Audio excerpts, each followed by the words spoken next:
never done.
One shot, one kill.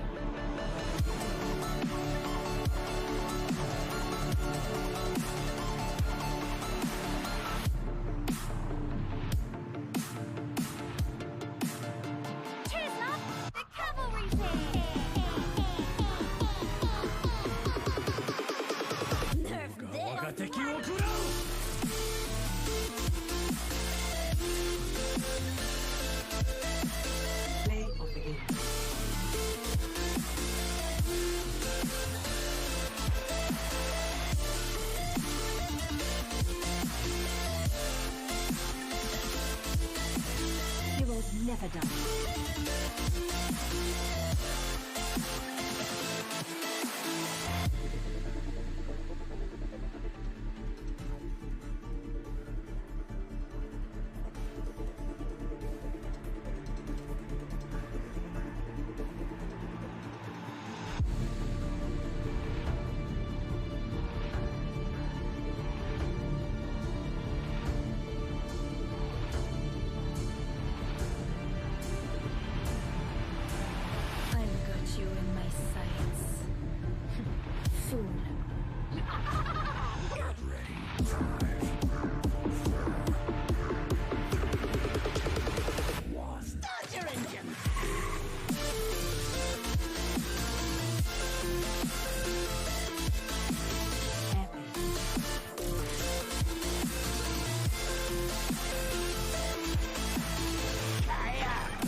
One shot, one kill.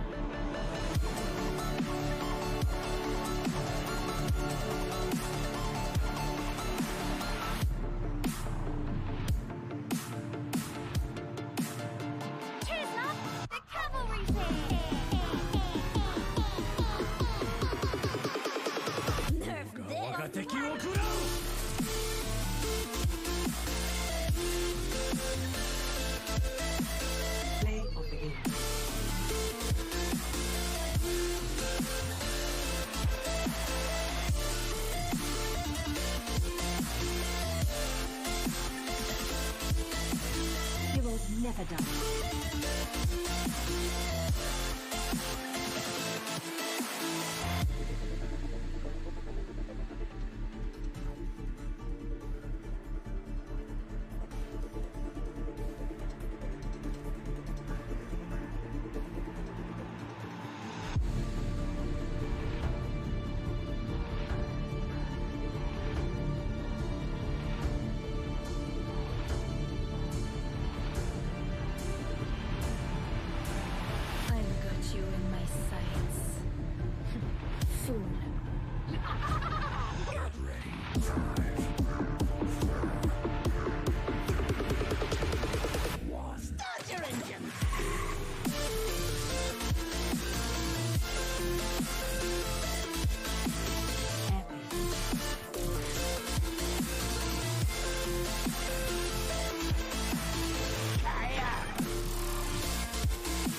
never die.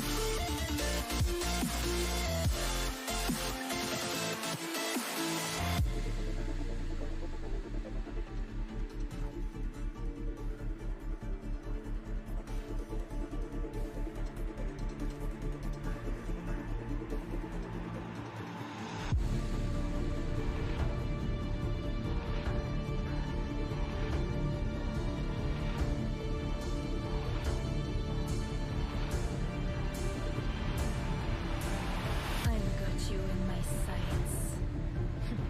Fool. Get ready. 5, 4, 3, 2, 1. Start your engine.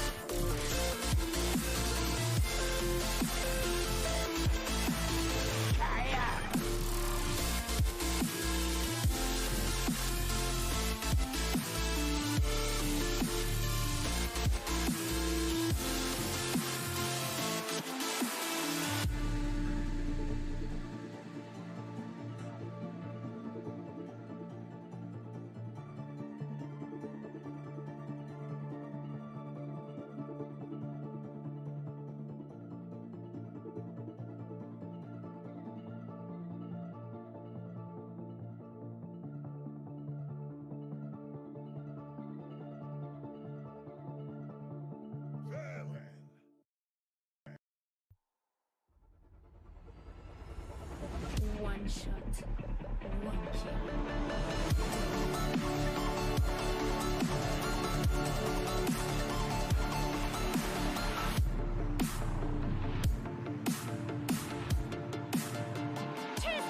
The cavalry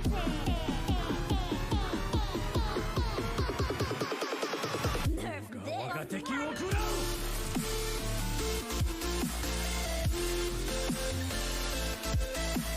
Play of the game.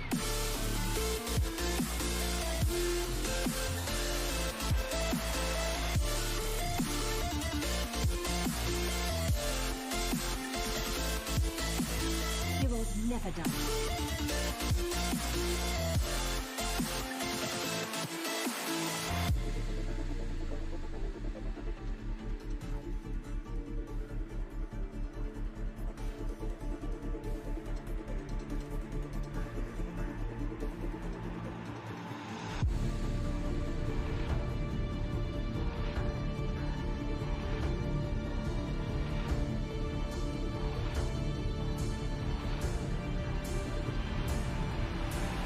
I've got you in my sights. Fool. Get ready. 5, 4, 3, 2, 1. Start your engine.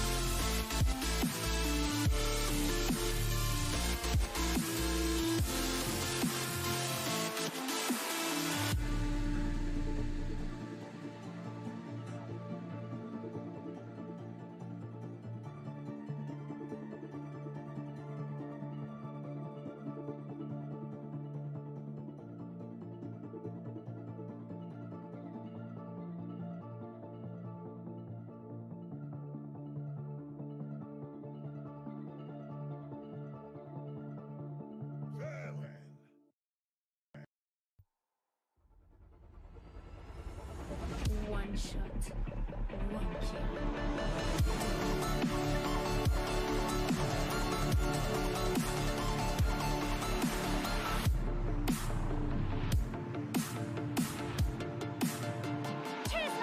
The cavalry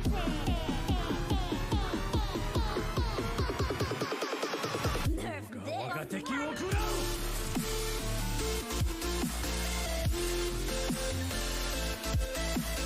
Play of the game.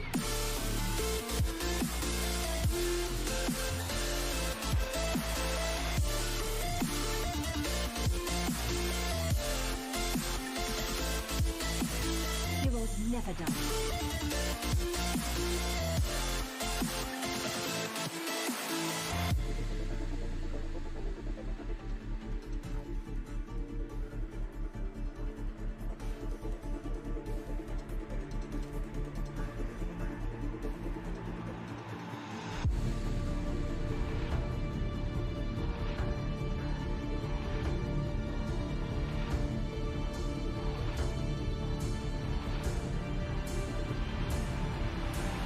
I've got you in my sights.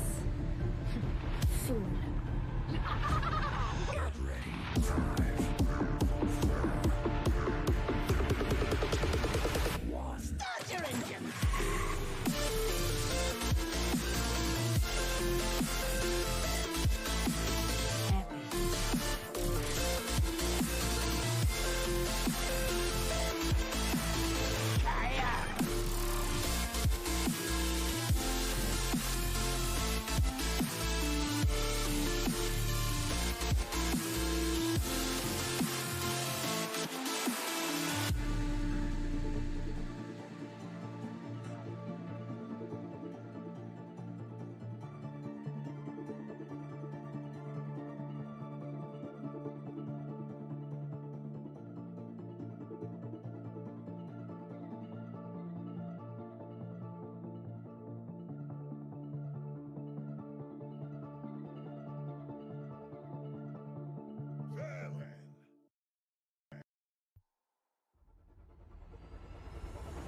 One shot, one kill.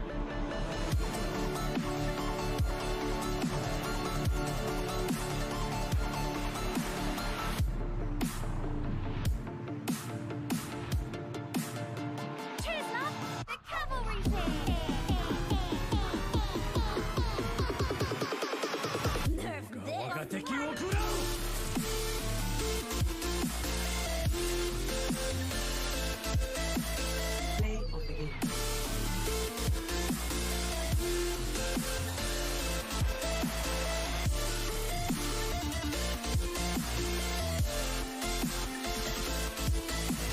Heroes never die.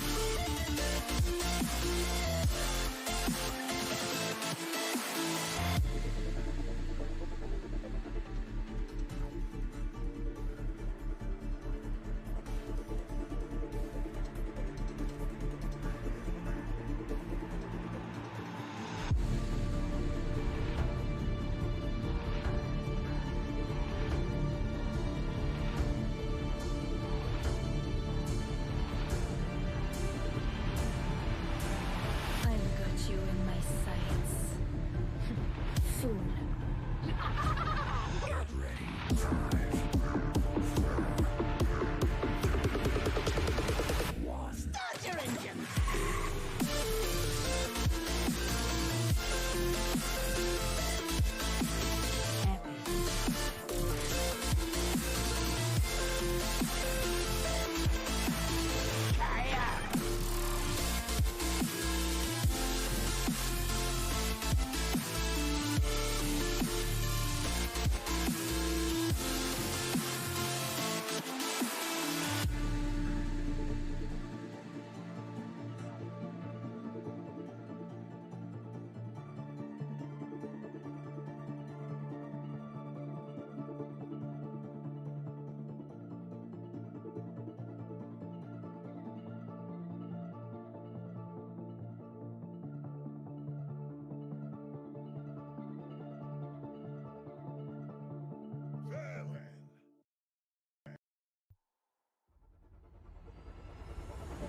One shot, one kill.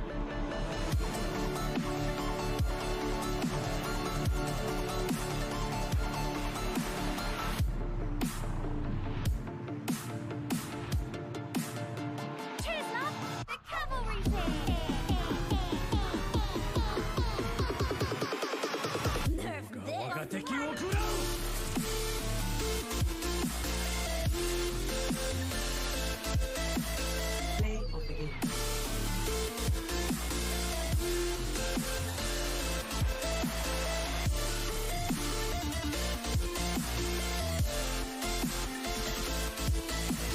Heroes never die.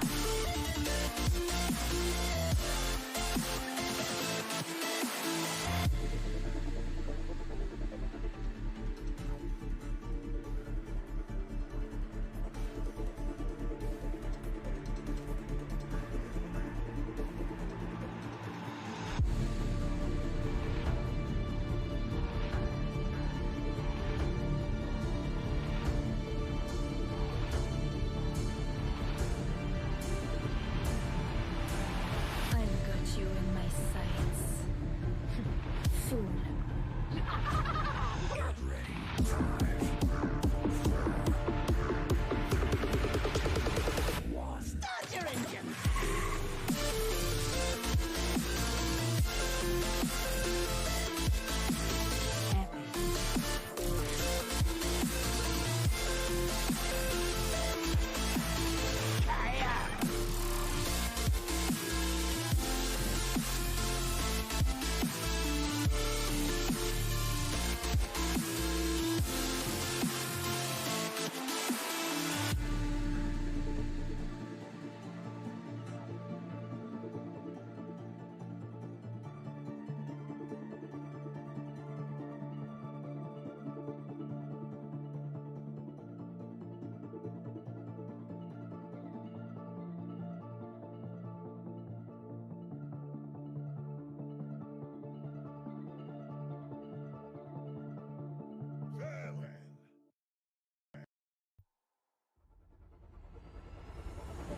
One shot, one kill.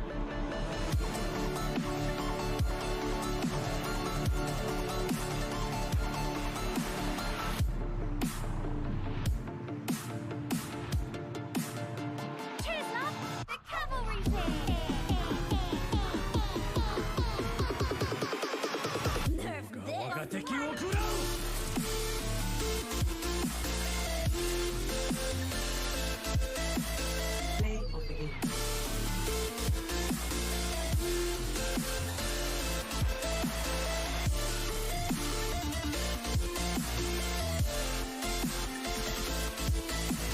Heroes never die.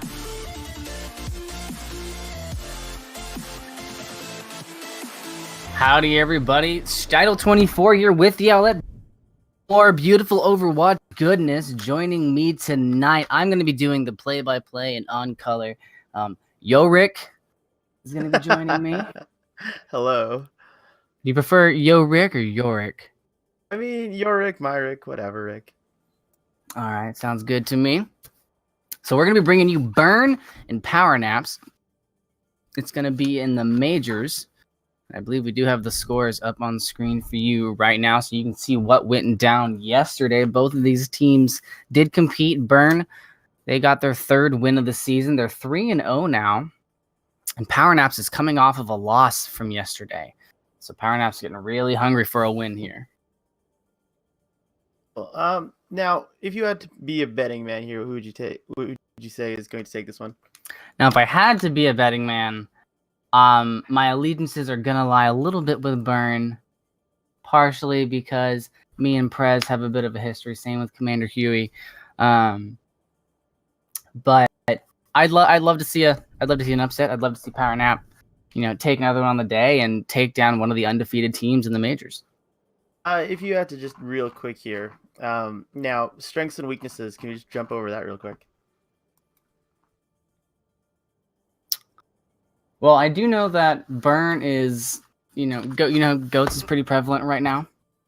Pretty much every single team that is competing has to have some sort of level of adaptation with their goats, and I've seen Burn do a pretty good job with that. They've been able to adapt to pretty much every single situation that they've gotten into throughout this season. I think that's going to be really strong for Burn. I'm not really sure about weaknesses. Burn's been a pretty strong team so far. Yes. Do you think that with the upcoming changes, obviously coming live to the game, we're going to see a whole lot of power shakeups on the rankings and stuff? I think it's possible. It depends how strongly the meta changes. Goats is still going to be until there's one big change to big changes, I guess, are coming, but we're going to need a little bit more meta differentiating. I think a new hero is pretty much the only way we're going to be able to get away from the Goats comp. Really? Ooh. Even after the recent rash of new heroes being, how do I phrase this, controversial to say the least? Yeah. All right. Well, I mean, that being said, what would you like this new hero to do? If you got to let's play Theorycraft here for a second. I personally would like to see a new shield main tank. I like the introduction of Hammond. Yeah, I think a lot of people do, although it's strange because he's oddly divisive. as a design from a design standpoint. He's a hamster in a ball. Yeah, and he has his places, but I don't have many situations where I would prefer to be like, hey man, go switch to Hammond. Unless we're losing the point, you need to get back really quickly. Other than that, I don't really like putting the hamster in the wheel. I don't really care about him being in my matches at all. I will always take the Lucio in that spot just because not only do you get to point fast, but you're generally speaking a very positive person. Always nice to have that music blaring off in the background. You know what I mean? Mm-hmm. I got a couple of playlists tucked away, but I would love to show Lucio so you can get his opinion on. I still think that, for the record, if he gets hawked by Sombra, he should start blaring like Latino music. Or Nickelback. Either one works. Whoa! As a Canadian, I take offense to that. I'm gonna leave that where it lies. Anyway, guys, back to the task at hand.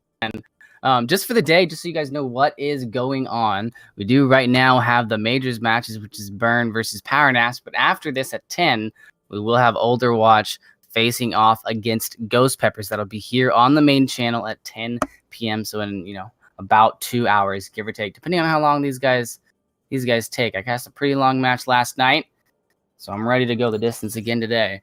You feeling good? Oh yeah, I'm feeling great. It was an amazing cast. They went all 5 maps. They were 5 and 4, 3 and 6, 7 and 8. There were a lot of overtimes, so it was really exciting. But tonight we're talking about Burn and Power Naps. And just a quick breakdown. Like I said earlier, Burn, they are 3-0, so they are one of the undefeated teams in the majors. Power Naps is at a 1-2, coming off of a loss yesterday. So they're looking to kind of bring themselves back up, even out their record. And Burn is looking to roll through the first couple days of week 1 undefeated. Beautiful. All right. Well, I'm just gonna get jumped into. And what do you think about the map pool tonight? You expecting anything fun in any of these maps? I feel like this is going to be one of those things because the maps are so very well. I mean, their playstyles allow for a lot of kind of not going to say flex picking, but because of how the map pool just sort of turns out being, kind of a little bit of everything, right? Lijiang Tower, Escort, Junkertown, Assault being Volskaya. There's a lot of room for different heroes and a lot of different kind of playstyles. I think there's especially if this goes to map 5. I like Oasis as a map 5 just in general for almost every situation because it's so open-ended. There are a lot of different strategies you can employ to get the job done, and I also think that the more you look at Oasis just as a whole, the maps really don't favor any one style very well. No, last night we actually saw Otter Oxide. They were playing and they actually forced Quantum Charge off of their coined goats and onto Dive on Oasis, and forced them to play Dive against them and beat them. Woof. Getting beat off goats. Oy. They were playing goats, and then Otter Oxide decided to begin playing a lot like a really powerful dive composition on Eichenwalde and on Oasis, where there's a little bit more verticality to the points and to the payload movement, and it worked. And Quantum Charge couldn't do anything about it. They couldn't goats the dive and had to switch to dive themselves and couldn't play it better. I mean, the thing with dive is that it's always been very dependent on the coordination level of your team. I'm sorry if my mic moves around there.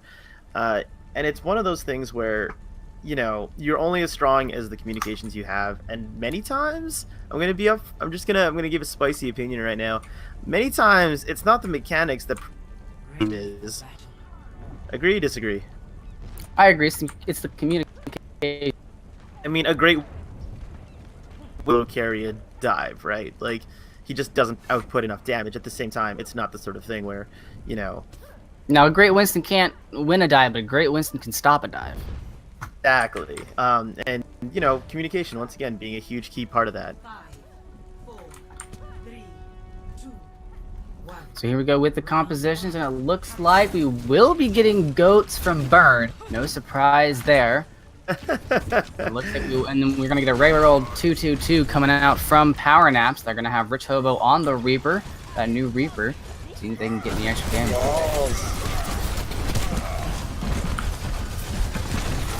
Everybody going on to the point. And Kiwi's gonna be opening things up with the kill onto Wikitrix, but Buzzing Faces is putting in an early contender for play of the game there with a double boop on the Anna and the May there. And if you're Power Naps, what do you do here? Burn just stuffed your push hard. I can't hear you over those boops.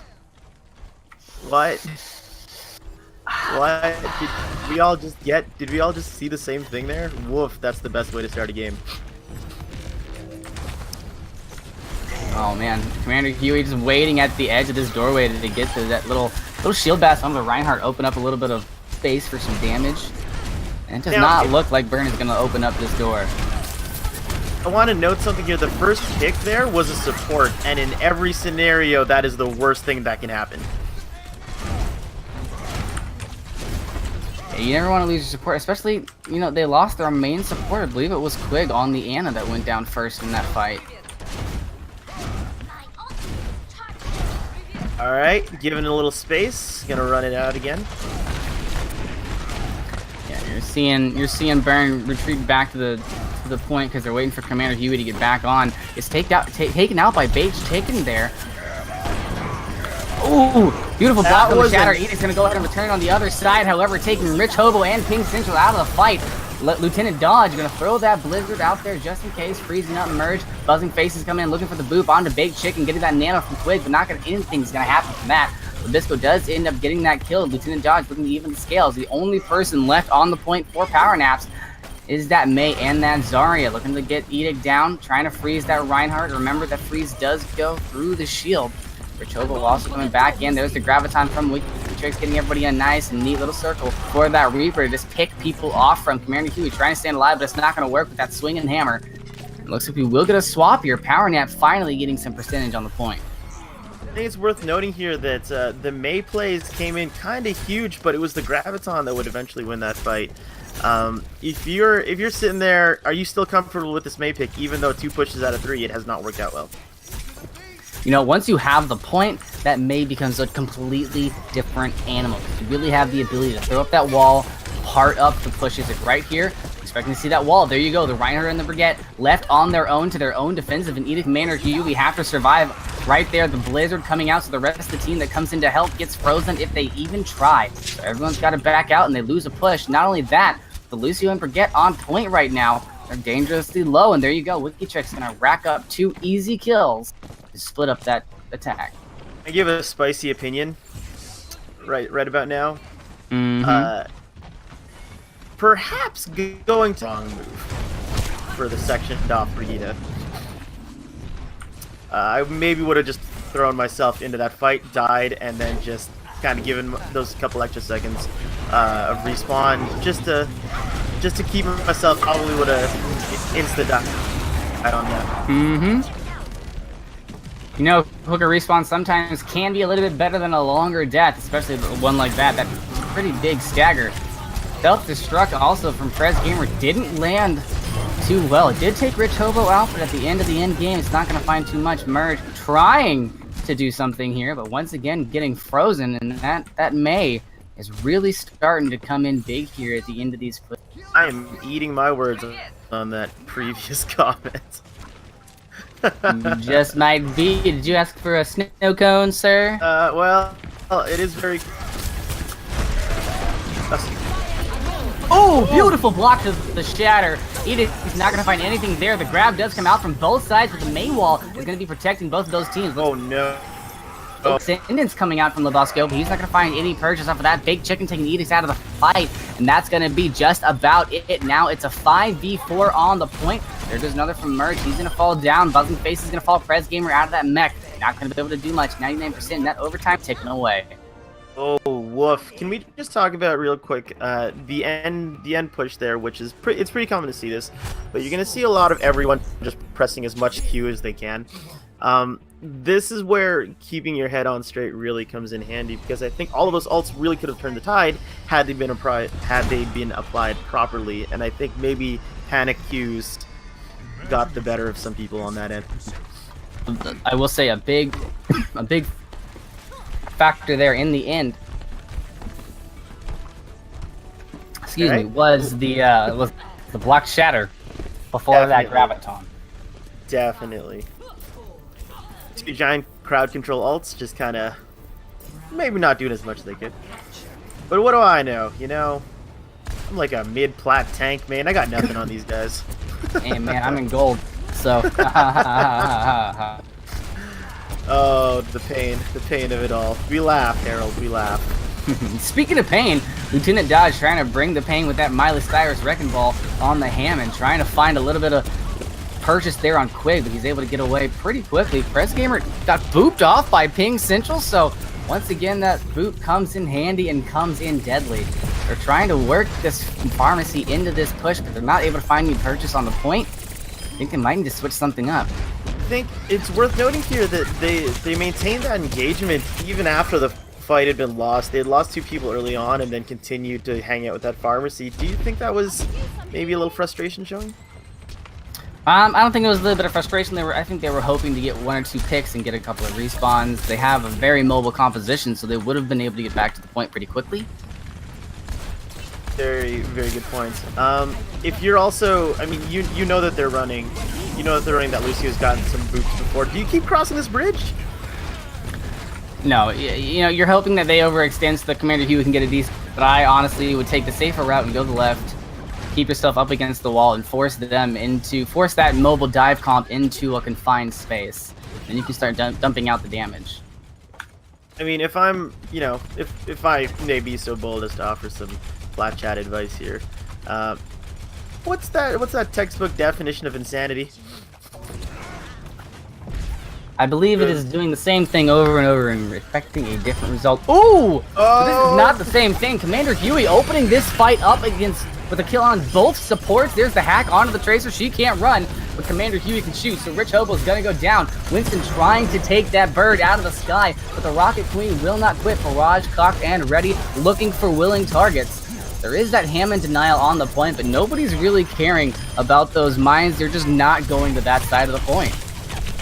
I mean, like, I kind of want to see a reset here. I know it's an unpopular opinion, but this game is still going on, and it's not as if you're completely without options. But here I am being wrong again, so what do I know? Beautiful EMP coming out from Emerge there to open it up for Commander Huey to just dump rockets onto that team. Can we all just applaud that, Farah, real quick? Can we all just applaud Commander Huey? Do a golf clap. Still give him a little golf clap, because that was some definitive Farah play up here. Commander Huey also decided not to use that barrage, even though there was easily a fight in it for him. So restraint is the better part of valor. It's true. 94% also built up 4 power naps, so Burn really does need every ultimate they have. Because power naps has what, 4 ultimates online right now? Oh no!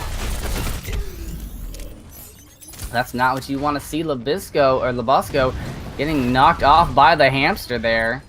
Here comes the barrage, looking to find a couple of willing victims. It does find does find Rich Hobo, but the defense matrix coming out of Press Gamer gonna stop most of it. Or not Press Gamer, sorry, of Wikitrix gonna stop most of it.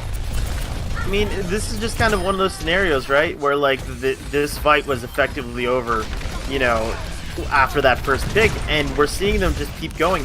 I'm confused as to how perhaps tentative, you know, Red Team has been on this one, just because there are a lot of scenarios where you would see a team pick off a healer and then immediately just collapse in on the remaining members. Part of it is that since they are running that triple tank composition, they don't have a lot of burst damage except for Rich Hobo. And so if they lose Rich in any fight, they don't really have the ability to focus down a target before the healing can come through. But that might be a different story if they take Buzzing Faces out first, which they did. Both self-destruct's going to be on point as well. Neither going to find anything, but Rich Hobo recalling himself into the pit. So he's going to go ahead and get himself knocked out of this fight pretty early, and now Edict's in that Primal Rage, taking it to Lieutenant Dodge. Merge gonna help the Baked Chicken. That's gonna be a pretty easy take here for Burn as they look to run this back. It was 94-0, and they ran it back the entire way. You know what? This to me is pretty much what the best part of competitive Overwatch is. You won one, you lost one, and now you're heading into map 3 with a bit of a clean slate.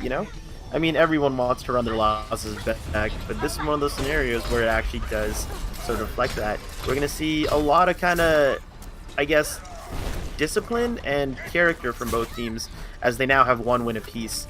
Do you think that pressure gets to people in these sorts of scenarios?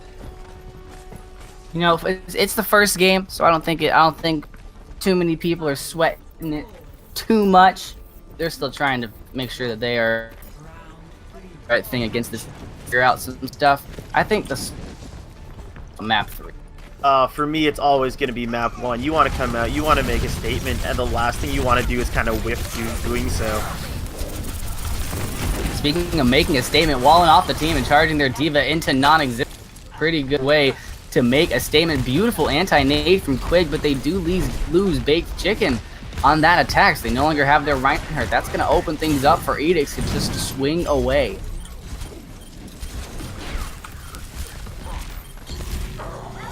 Oh, woof. Oh, that poor Reinhardt, no! Oh, man. Baked Chicken. What a way to go. That's all right, so now they're being pretty confident and aggressive now that they're in their goats. Like it. I like it a lot. This is where I like to defend on a Lijiang tower because it is so aggressive and it is so definitive. When you can defend in this choke point, it kind of sends a little bit of a psychological message that we're not going to move, right? And that's sort of what I think aggressive tank play should be about, right? It's about telling the other person to move. Oh, speaking of aggressive tank play, even with Maywalls coming out both sides, seeing Lieutenant Dodge stay alive and keep the shield up for his team. Edict's trying to do something here, but Baked Chicken on a nano boost. He's going on a nano tear, getting himself a shatter and then building up 86% with that nano. And you'll notice at the end there, Merge was Merge was one of the last people to die there. In a lot of different scenarios, I genuinely like keeping the Mei alive as the last kill because you can maybe milk a couple extra panic seconds if they choose to ice block, if they're maybe a little more stressed out by the situation. Oh! Oh man, Rich Hobo taking complete advantage of Burn as they get knocked to the ground by Baked Chicken. Beautiful shatter into the Death Blossom. Sorry to cut you off, but... I was watching that too, trust me, I was okay with it. Doesn't count though if there was no spray. No spray, but also not a lot of time. They're going to have to build up those ults pretty quickly.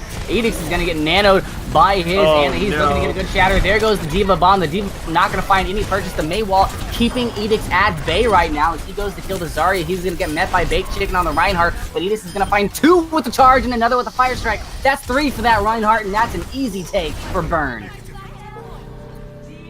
I don't think I've seen this many team wipes in a very long time. These are what, 3 consecutive back-to-backs. Peter's still pretty even. That it is. We've seen one team take one map, one team take the other, and now they're literally trading for almost equal percentage on the point. Oh! There goes a big shatter coming out from Baked Chicken, and he gets nanoed by Quig to open the door for this attack. Merge in a little bit of a tight spot, looking for a safe place, but can't find it. Edict's gonna go ahead and fall as well to Wicked Tricks and Burn. They're gonna get themselves into a little bit of a pinch. They finally open things up with that kill onto Wicked Tricks. No more tanks on the point. Reaper trying to find something, but Rich Hobo not finding any purchase. No targets to take down. Ping Central, however, it's gonna be a completely different story. Getting that headshot onto Labisco. Beautiful sleep dart comes out from Quig onto Edicts, opening things up for that Rich Hobo. He's got the Death Blossom, looking to use it, but gets taken out by Edicts before he can. That was definitely an interesting fight. I may have missed it, but did Edicts catch anyone with that shatter? No, he got booped out of it just barely. Oh no. So many Mei ults. Not enough time. Yeah, it doesn't What matter a if way your to snow's end on that. the point if you're not on the point. Crowd control ult's the name of the game on this fight. I mean, I don't know about you, but I definitely was eating my words on those May comments earlier. Your thoughts towards the fight as a whole? I think the May was a good choice to bring out against the goats. It is able to stop. Able to stop Brig. It's able to stop Reinhardt from just swinging away. If you freeze him up, and goats loses a lot of its punch. And Definitely. using that ball, if goats get separated, you know, if you lose one member of goats, it becomes a unstable construct. But if you split goats in half, it becomes nothing. You know, it's genuinely interesting to me to see that play of the game, because I would have bet the farm that it was going to be the Reaper Earthshatter from earlier. I would have bet the whole farm on that. The whole farm, even the pigs. Just I would have said that Reaper got play of the game. You know. Oh no, no one else. No one else want to bet the farm on that Reaper play of the game. I'm sure he'll find it in his highlight spectator mode. And it was all baked chicken. Yeah. Mm-hmm. I mean, what else are you gonna do, right? So we're sitting here. What do you think the strats are gonna be for Junkertown? You know, I want to see. You want to kinda see a wanna Hammond, see- don't you? I don't know. I don't. Sorry. FYI, guys, not a huge fan of the hams. Welcome to Junkertown. From strat on Junkertown. One reason is that I love seeing how or decide to combat that strat. So I wouldn't mind seeing an offensive pirate ship. Now, call me crazy here, but is pirate ship the best strat for this map? No. I have found for a lot of reasons that dive is probably one of the more effective strats on this map, just because of the verticality. There's a lot of open spaces, so covering a lot of ground really quickly is always to your advantage. And because there are a lot of mid grounds and high grounds, when you're playing that Winston, that Diva, that Genji, that, you know, that Lucio, whoever it is, whatever mobile, even that Hammond, whatever character you're playing, you have a lot of different options about where to go, and that allows you to position yourself in a way where you can pounce the team and continually get a stagger going. Very good point. But I do think that if you are in plat or below, pirate ship's about the best you're gonna get. Laying down some cold truths there, sir. I spent too much time to think any other way. Listen, I don't play anyone with high accuracy. I don't have the mechanics to run a dive. This map has taught me how to play Arista. I mean, I'm certainly not going to tell you that I've had a lot of success here, because frankly, I think my win rate on this map in competitive Overwatch, I don't think I've won a map on Junkertown ever. That's all right, you know. There's a first for everything, and sometimes on the horizon. I mean, you could say it's on the Horizon Zero Dawn? Or, sorry, wrong game. Horizon Lunar Colony. Good God. Oh, chat, don't let me have it. Don't let me have it. Sorry, that was the sound of him whiffing. You've never played wiffle ball. Oh my God, I'm sorry. You know what? Just let me have it, chat. Let me have it. I deserve it. Come on. So, cons of Junkertown for you. What do you got? Cons, because I play tank, are long sight lines, which are the bane of my existence. I have to basically play shield bot for all the snipers that show up, especially if I'm playing Ryan. And as a Zarya player, you know, I can't exactly launch these balls anywhere effectively. There are just too many places for the long hit scan characters to hide out. And it's basically a shooting gallery where the shooting gallery has the advantage. You know, especially when you're on attack here. You're going to see a lot, and I think maybe rightfully so, a lot of swaps, especially in this opening chunk. My thoughts. Well, speaking along sidelines, we're going to have a double sniper composition coming out from Burn on the defense.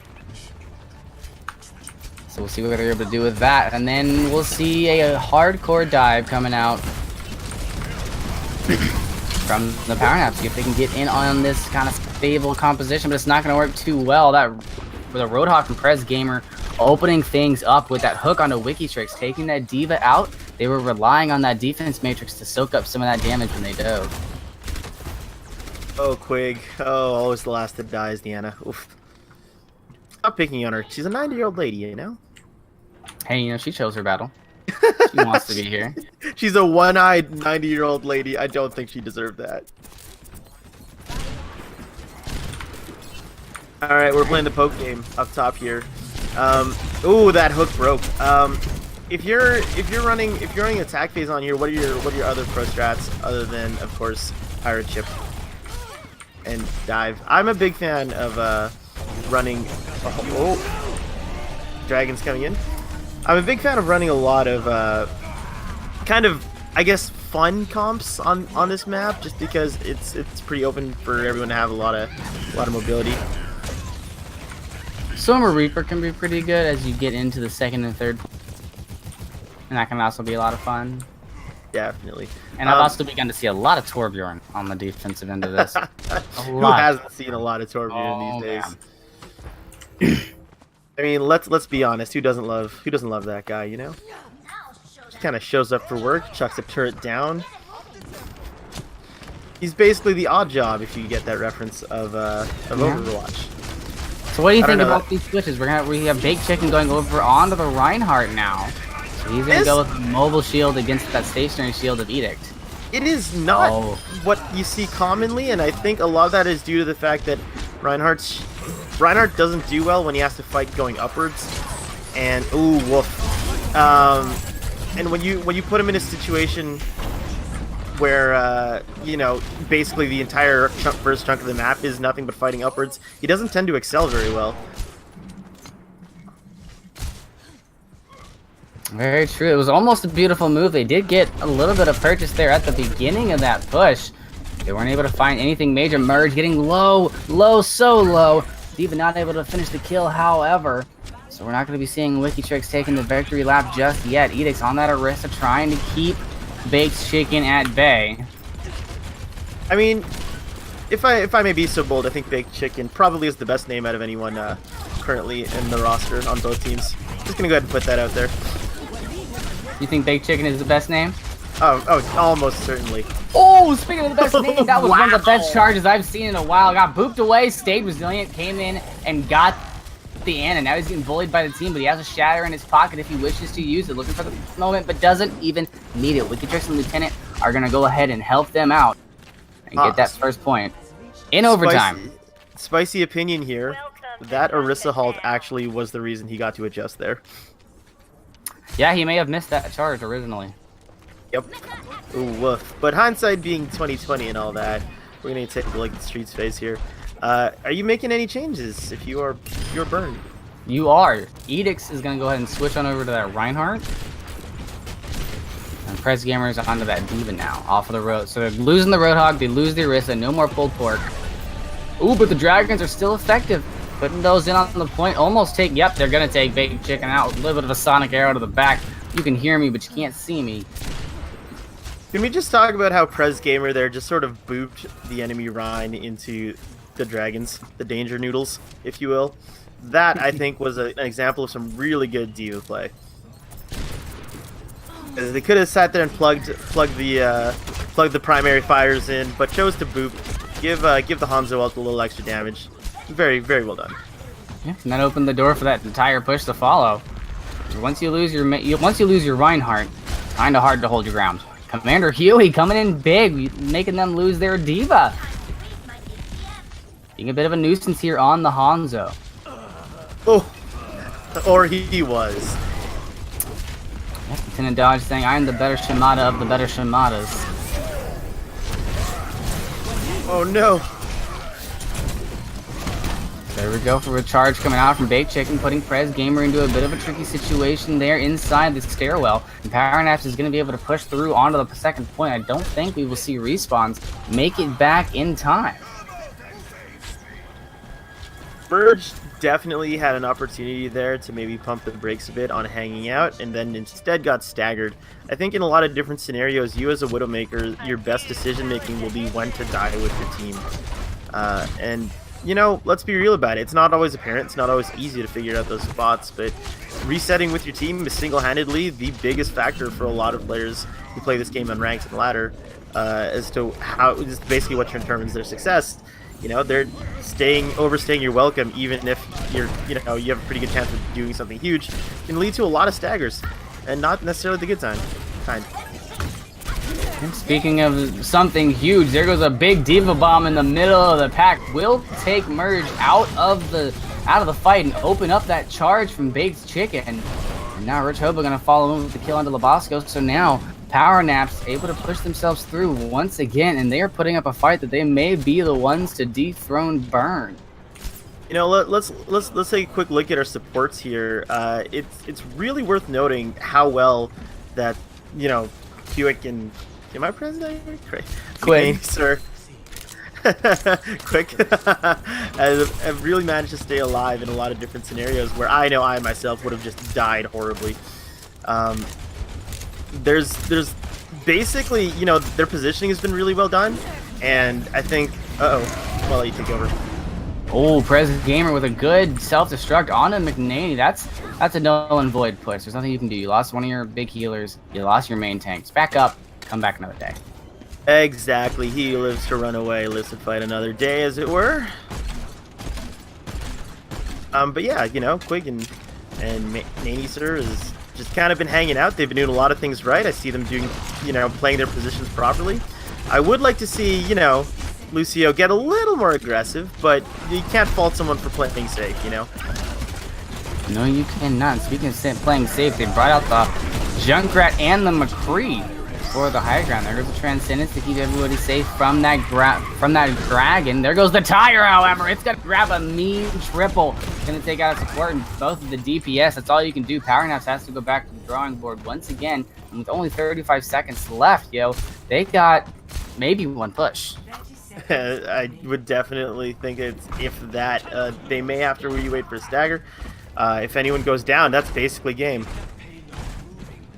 They're going to be moving into two ultimates. They have that Deadeye and the Nano Boost ready for Burn on this defense. Nano Boost from Quig is also ready. Lieutenant Dodge does, however, open things up. He gets the kill onto Commander Huey. Remember that the respawn advantage is still in Burn's favor, but now Power Haps has a chance to really assert themselves and push this payload in home.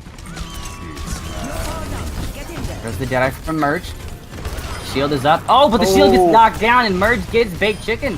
The defense picture comes out just a little bit late, so they're not even going to find anything, but Edis is going to go ahead and jump on the chance. McNaney and Lieutenant Dodge both going to fall as well, so it's not looking good for Power Naps. The overtime ticker going down. Beautiful double kill from Wikitrix on that self-destruct, but the only person left on the payload, it won't be enough. So we will see Burn be able to hold, but not very far from that third point. They will practically have to push a full Junkertown. Well, I mean, it was a valiant effort, and I think that in a lot of different scenarios, you'd find yourself kind of randomly staggered, especially for that last push.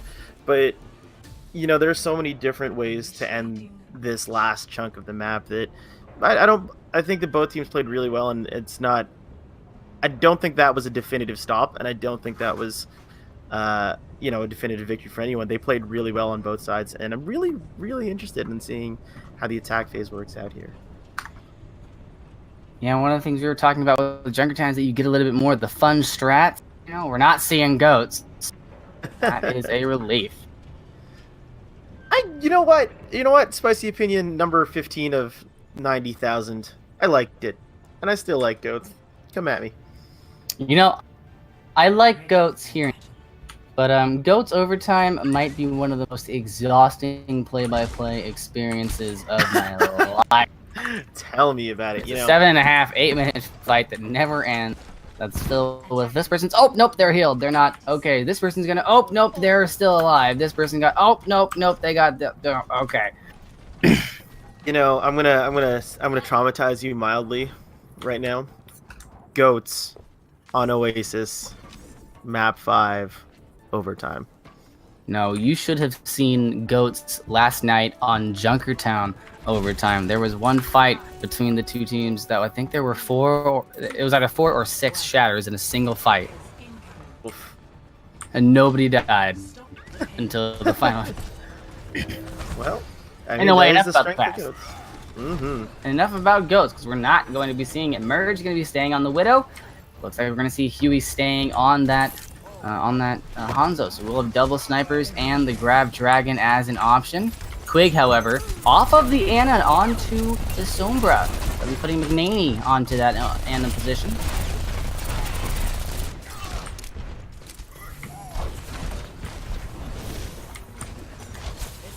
Big Chicken have to being quite tentative right now. Not a lot of health, not positioning right now. Commander Huey and Prez going to be opening things up. It's now a 6v4 in favor of Burn, so that's going to give them a lot of free space on the payload. But Edicts and Prez are going to make sure they get as much space as they can, pushing all the way to this spawn choke. And now Merge looking to perch himself in a position where if anybody comes back from spawn, they'll be able to get at least a little bit of damage in. Now, you made the comment earlier about Quig being on the Sombra here. I think actually Quig did a pretty good job on the Ana previously. Do you think that this is one of those secret strats that they may have been working on, or is this just one of those things where they felt like they need a Sombra? You know, it could be something as simple as they didn't have a Sombra player except for Quig. And speaking of that, Quig got slept and anti-nated in the back line there, coming out of their invisibility there. The boss are going to make a quick work of that. Thank God for the slow door openings in this universe, am I right? Very true. And Quig going to be switching over to the Widowmaker. Now, this is something that I think is a little bit less of a stretch. As an Ana player, you do have that scoped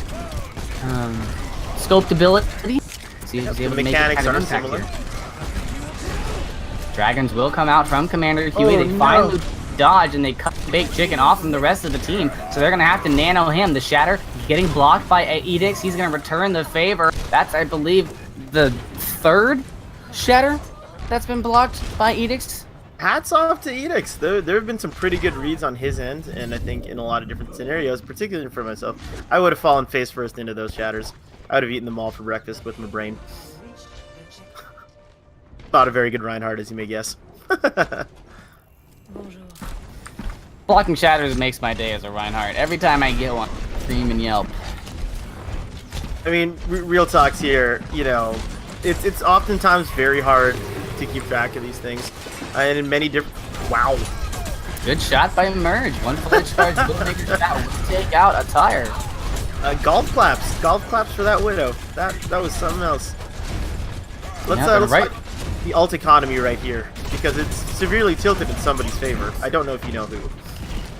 It is, but Power Naps, they have the opportunity. If they can just wait out just a little bit, they will be the ones with all the ultimates coming up, but that doesn't really matter because Edicts is going to go ahead and shatter 3 of them, walk through the whole team, and grab himself a few more kills. He had the shatter, now he's 50% up to the next one, and they only had to use 1 ultimate. Speaking of ult economy, they still have 4 to go. Can we all I just want to point out there that Prez Gamer there, push the cart while asleep. Funny little detail. You know what, sometimes you don't gotta be awake to do everything else, but you know what you do need to do? Get out of the way of those dragons. Do that, you can't be on the payload. So that's gonna be an easy W for Burn. It was looking like we might see a dethrone from Power Naps taking this map, but now Burn goes up 2 maps. They only need to win 1 more to stay undefeated. What do you think? If there's time for pressure, now here it is, right? This is where you pull out the stops. And you know what we saw yesterday? I would literally watch the team that couldn't compete with GOAT slowly transform their composition over a 5-map series. First map, they lost tragically. Second map, they fought valiantly. Third map, it was almost a win. Third map, they were able to win it. And then they were able to win out from there. So it's not too late. Power Naps may still have something up in their sleeve. They still got a map to prove. I mean, I'm going to go ahead and say it. I'm rooting for Power Naps. You know, as a Canadian, there are several Toronto Defiant player icons there, so I have to root for them. But it doesn't look good. It doesn't look good. If you have to make any changes over here for Power Naps, what do you think they're going to be? I think one thing that you really need to do is you need to take buzzing faces out of the equation. They're really allowing the supports of Burn to survive very, very long. And Quig is doing a wonderful job with those anti-nades, but I'm not seeing follow-up. I've seen a lot of anti-nades come out, and a lot of members on the side of Burn very low on health, but because of a well-placed Reinhardt shield and a not very well-positioned DPS lineup, they haven't been able to close out on those kills, and that's why they're losing these fights in the end. Do you think that is more on the end of Power Naps being able to finish, or do you think that is more on the end of Burn supports being very good at staying alive? I think that's more on the end of of Power Naps not finishing. I think it's a target selection issue. Definitely interesting. Do you think that with the lineup that we've seen, Burn is very aggressive. They're clearly the more aggressive team in a lot of different scenarios. Do you think that the aggression matters more here? Because I'm very interested in seeing the stats, because frankly, I think that these teams are a little more competitive than people would give it credit for. Like, this game, obviously is slanted towards Burn, but this wasn't a complete blowout on Lijiang, and they nearly finished the map on Junkertown. So on the premise of aggression, I think that if you're playing the GOATs, I think aggression is it's the key. It's one of the reasons why GOATs is as strong as it is, because having that radiant healing allows the Reinhardt to do less shield and tanking and really become a pretty significant source of damage and pressure. But if you are playing a composition like a pseudo dive or a dive where you're trying to play a little bit more defensively, you really do need a lot more patience. So it really depends on what kind of compositions we're seeing. Burn right now, they're really good on the GOATs. They've shown that, and when they're not playing GOATs, they can still put the pieces together. But the big piece is that we're seeing Edicts, we're seeing Prez Gamer be very aggressive, and you saw there on Junkertown, they won the fight, and they walked miles ahead to make sure that they were fighting the respawns before the respawns could get together, making sure there was space and a lot of extra. I think that goes on the end of just engagement IQ and being able to keep track of where your enemy and your own team is at any given moment. There's a lot of kind of, I don't want to use the word metagaming involved in a lot of what Burn has done here, but I want to say that they've kept track of they've kept track of their opponents. They've kept track of themselves really, really well. More importantly, they've kept track of the payload and objective really, really well, and it's really paid off for them. Yes, Power Naps almost finished the last map, but it's kind of interesting here seeing the competitive side of these things come out. Also, they switched out one of the Toronto Defiant player icons, and now I don't know who to root for. How does that make you feel? Now there's one on each team. I don't know who to root for now. It's just, what is that? What am I looking at right now? Is this even Overwatch? I thought this was Paladins. What is this? Oh, security. That's right. He's in the wrong Reddit forum. Take all of his karma. I like to have a little fun with it, It's not every day I get to cast these things, so. So we're going to Volskaya. Do you think we see a Torbjorn? Do you think we see a Mei? So I'm gonna go ahead and say maybe the Mei, but if I got to pick my line, yeah. You know what? I intentionally didn't make that joke because of how bad I botched Horizon Lunar Colony earlier, and now you're making me feel bad. Well, I'm gonna take it because you teed it up for me. Yeah, and my puns are prepared and deadly. I mean deadly. Oh God, are you proud of that one? Yes, I am. Y'all can't see it, but I'm rocking the pun guns right now. What can you see? What can you tell me about Ping Central? Who's just subbed in for Power Naps? Well, probably going to be seeing Ping on the Diva, probably the off-tank role. I believe they still have their Reinhardt player in right now. Yeah, they still have Big Chicken in, so we're probably going to see Ping on Diva, I'd say. So they might be going for a little bit of a more mobile composition for Volskaya. Yeah, it's funny because Volskaya gets a lot of flack for being the quote unquote clone of Anubis, right? I mean, the maps are sort of laid out kind of similarly, but I think Volskaya might be the most unforgiving map in the game. You know, the long walk to point A defense, if you're a defender, is just Well, such Sky and Hanamura are up there. yeah. But it's one of those things where, you know, you either take a mercy or you don't take anyone on point A in Volskaya just because that walk is so long. And yeah, you know, Hanamura also has this feature, but you can, with a lot of characters, just kind of jump the gap with Hanamura. You can't jump the gap between spawn and point A on defense in Volskaya. You know, We have been seeing a lot of Symmetras come out on Volskaya, though. yeah, For and just that reason, being able to use that left flank or being able to put your Bastion up in the middle. you remember when Symmetra used to be the do you remember Symmetra used to be played on defense in Volskaya because the walk was so long? Mm-hmm. Back when she had 6 turrets? My god. What a game. Set him up and wait. Yep. I mean, you just set up your little flycatcher and you do the little chair emote where you sit down and then you just kind of don't move and watch as enemy after enemy, and at least the divisions I played in just marched forward with little to no suspicions as to where those 6 turrets would be placed. Oh, those were the days. You know, you build your oil quickly, you shove the teleporter down, everyone is back. Yeah.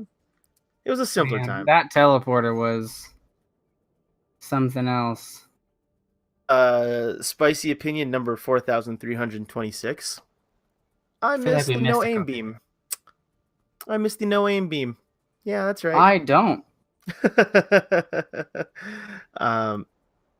It's one of those scenarios where I agree in the changes that Blizzard made to her as a character, but man, was that fun.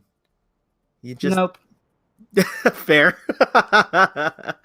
I mean, with as terrible mechanics. Back when that happened, I was a console player. And I was a tracer player. Oh, woof. All right. I would recall and get caught by that freaking 9-meter lock-on beam. Yes, I know exactly how long it is. By the way, if you're curious about Moira, 21 meters. I know that because I played a lot of Pharah. And I was very miffed about the fact that meters. I mean, in reality, like season, you know. No, she's nada. She's not even.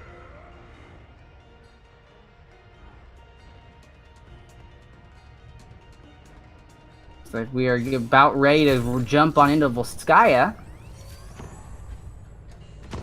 Ooh. And here we come out in some skirmish action. Your thoughts towards this left gap. You mentioned it earlier, but you don't really see a lot of people taking it. And frankly, I think that's a waste. You know, it's kind of a shame. I really enjoy seeing teams just kind of take unorthodox approaches to things, and you know, why not, right? Well, one of the reasons you don't see a lot of people take this left hand push, which goes around and to the outside, is because it really limits what you can do.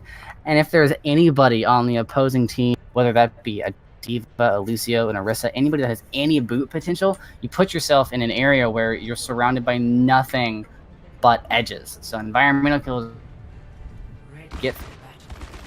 But teleporting Bastion though, I'm just kidding. That's not. that's not a strat. Well, no Lieutenant Dodge looks like he's going to disagree with you. Oh no! Oh my! They bring Matt out of spawn. Go ahead and get me some hot sauce because I'm about to eat those words too. Woof. Let's see if he brings it out of spawn though. You know what? I want to see it. So what if I'm wrong? I want to see it. You know? Let's. Oh my god! It looks like they're actually gonna do it. Make my dreams come true. Come on, Bastion Symmetra. Come on. Oh, and they're leaving the spawn with it. Alrighty, so we're going to get that beautiful, beautiful action. It looks like we're going to see it. Yep, Lieutenant Dodge setting up the teleporter to go left with the Bastion Rich Hobo. Oh, maybe it was a bit of a... Oh, are they faint? Pump fake? How dare you? My heart can't take this sort of thing. What is this? Oh, so they're going to go ahead and teleport from the original choke to the top of that first building. They're going to be able to mow down Edict's shield, but the rest of the team going to be able to hide out underneath the bastion. Nobody can get on point from either team currently. They're all just kind of patiently waiting for Rich Hobo to get what's his, but he's going to take Lebosco out, and that's going to be the open door that they need to take the point. All they need to do is drop. They need to wait for their right heart to come back, however. Quig with the little bad manners there. Don't think I didn't see that. What do you make of this? I mean, this appears to be working really well. You know, I like it. It's not a push that you usually see on Volskaya. It's not a strategy that I usually see, and it worked. It surprised the enemy. They got super separated. They didn't know what to do initially on the point, which allowed Rich Hobo. I mean, they lost their Reinhardt, so they should have lost the fight. But because of the positioning of that Bastion and the fact that the strategy was so different, they were able to kind of use that sparkle effect to wait for their Reinhardt to come back. I want to just shout out to the game planning here. Oh, I'll let you take over. Ooh, big shatter coming in for a big bomb. Commander Yui and both gonna fall from that. Lebosco trying to find something with his Transcendence, protect anyone he can, but he's gonna get found by Lieutenant Dodge in the end anyway. So we will see the Valkyrie come out from McNady to keep everybody alive on this point. Definitely looks like we're seeing Power Naps take a powerful approach to Volskaya right now. They're looking to capture with more than 5 minutes left. There you go for the hammer to make sure that that hamster can't do anything. Winston jumping back in. Edict's trying to stall as long as he can. Lebosco getting taken out by the turrets as he comes back onto the point. Prez Gamer also getting desuited quite quick. There you go. You lose that Winston, and that's it. That is what I like to call definitive right there. You know, Power Naps did not take a break in between their point A and point B. They just ran up there, you know? And like I was mentioning earlier, aggressive play can oftentimes make the difference in these sorts of games. And with Volskaya being as draw heavy as it is, it's almost yeah, it's really refreshing to see people just straight up take these fights, you know, who aren't gonna pause to catch their breath between points, who are just gonna march forward and bring the fights to the defense. Because frankly, I think that at least from a casting perspective, I don't know about, you know, general spectating, but watching these sorts of fights with that giant long pause in the middle can really sort of, you know, slow the action down. And hats off to that game plan right there. That was a really good execution. Yeah, and you know, they never really let them get comfortable. Burn was pretty much on their heels the entire map. I think, yeah, no, you're totally right. Burn, you know, they did the best they could, and I think maybe Power Naps is a little underrated. I don't know. Your thoughts? I've said it time and time again. No, not many teams are the best at every map type. I actually can't tell you a team that's going to excel 100% at every single map that they play. The different speeds of the different map types lend to different strategies. You wouldn't see this kind of strategy that Power Naps just pulled out on a control map very often because of the fact that, you know, enemy's going to respawn and come back and fight the same fight. They're not, you know, you're not pushing them back a point. I like that Power Naps has gone with the bunker defense here, just overlooking point. Although I think that as fun as this is, you know, it definitely lends you to be a bit vulnerable because your team is so spread apart. Merge comes in with a scouting report, and what do you think he's telling them right now? He's just letting them know that they've got the Orisa, they got the D.Va, Hanzo's on that high grounds, and Yada's a little bit separated, so they're going to switch it up a little bit. Nady not going to play that, Lebosco not going to play that Zenyatta. He's going to switch over to Lucio so that they can close the gap as quickly as possible. You'll see Edicts popping up onto the high ground, onto the point to try and force that Hanzo off into the fight. Able to do so now you're seeing Baked Chicken into a tight spot.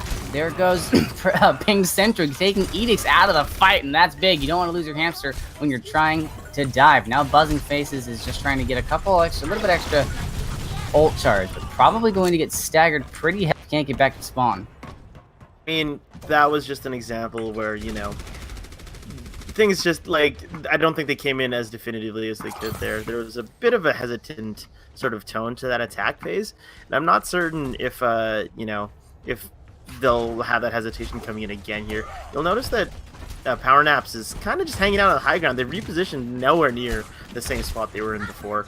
And I think this is a much better position for them to be in. Yep. Also, they're going over to that Goat's composition, so they're going to just try and rush in onto the high ground and out-position Power Naps if they can. But there's so much long-distance damage, I don't know if it's going to work out the way they want. Pokey pokies, and there goes the support. Yeah, Buzzing Face is going to fall, and oh no! Lucio Lebesco trying to get back up. He does get back up onto the top. So they still have a little bit of a fighting chance, but not with that anti-nade from Nick Nanny. They're going to be able to take out the entire team of Burn pretty quickly, and Power Naps is showing us a completely different side with their team. You know that the Guy Ritchie Sherlock Holmes films, wherein before anything happens, he just sort of imagines what's happening? Mm-hmm. Yeah. I mean, I think we, at least from my perspective, we saw that play unfold long before anybody fired any shots. That is a very narrow bridge at the top there. Yeah, Ping was pretty good to read that, and they might be able to pull it off one more time. You're Oh no, they can't do that twice. Come on. Identical push. Oh, Here comes the boot, but this time they're ready for it. No! Labasco still falls! No. And while that's happening, Lieutenant Dodge's Storm Arrow from down the lane will take Buzzing Faces out of the fight. Now you've lost 2. You're just feeding ult charge at this point. Commander Huey trying to stay on point, but it's not going to last very long. Prez Gamer doing the good thing here, committing suicide so he can respawn with his team. But Zarya has been caught off. Oh, you know, what was that? What was that comment I made earlier? Something about doing something repeatedly with a different result. You know what I was talking about there. But now Power Naps, they're defending with 6 ultimates, including an extra team member in Quig's Bob. This is the difference maker for so many different situations, right? Oh, there it is. Bob comes out. There's the self-destruct going up to the top. Self-destruct's going to fly with the Dragons. Gamer Power Naps has here. It's now a 7v5. Make that a 6v5 as Bob goes down. The Nano Boost onto Edith, looking to change everything, but it's not going to change much unless the Shatter can come out. But the Orisa shield is stopping that from happening. He finally shatters out of desperation before he dies, but he's not able to do too much. There he goes, the pin onto the Orisa. Bait Chicken getting mighty low, but not getting taken out. Beautiful healing coming in from McNaney on that Ana to keep him alive. As Edith and Merge both fall, so do the dreams of Burn, as Power Nap seems to have a commanding hold here on point A. Prez Gamer does, however, manage to knock McNaney off with Commander Huey, trying to tip the scales back in their favor, and it's starting to work as Prez Gamer takes Rich Hobo out of the fight as well. Now they're down 2 healers. Burn in a bit of an advantageous position. They bring the Winston in for that mobility, get the D-suit onto Ping Central. Look at that, another Bob. No shield left. Oh. 2 Bob in that fight. What a way to end it. Oh. Power Naps with the comeback. You know, that, I think, was just one of those matters of just heart and determination. Power Naps really pulling at the claws on that one. Beautiful play. Beautiful, absolutely gorgeous. But, you know, this team isn't done yet. Oh, so good. So good. Team Power Naps, take me to church. Oh, beautiful. I genuinely love watching those plays of the games. My God, what a way to do it. Environmental kills on Volskaya, not frequent, but always a fun time to watch. And beautiful flip play from Power Nap, showing us a different side of their possession, saying, you know what, 2CP, we got that. That's easy. You know, it's always kind of funky to see these sorts of not we don't know if it's a comeback yet, but it's always fun. I think it's always the best time to really pay attention to a team when their backs are up against the walls, because it's easy to maintain when you're winning. It is hard to come out of a funk, you know, because psychologically, you know, you're different. You don't think the same. You know, you might be down on yourself and you might be down on your team. And sometimes comms can suffer because of it. You know, there's definitely, I'm one of those people who gets kind of a little more reserved when things don't go exactly my way. A little bit quieter. Yeah, and I'm not everyone's like that, obviously, but my comms definitely suffer whenever I'm forced to play out of a losing scenario, and I think that's where you get to see these teams kind of pull it together, right? You get to see them pull it together when their backs are against the walls. You get to see them pull it together when they're maybe down 2 maps, you know? Yeah, we'll see if Power Naps is able to wake up here at the end. See what I did? Yes. I was trying to avoid acknowledging that. I was really trying to avoid acknowledging that. I'm not gonna let you. At the same... I was a little sleepy. But, anyway, we're here on Eichenwalde.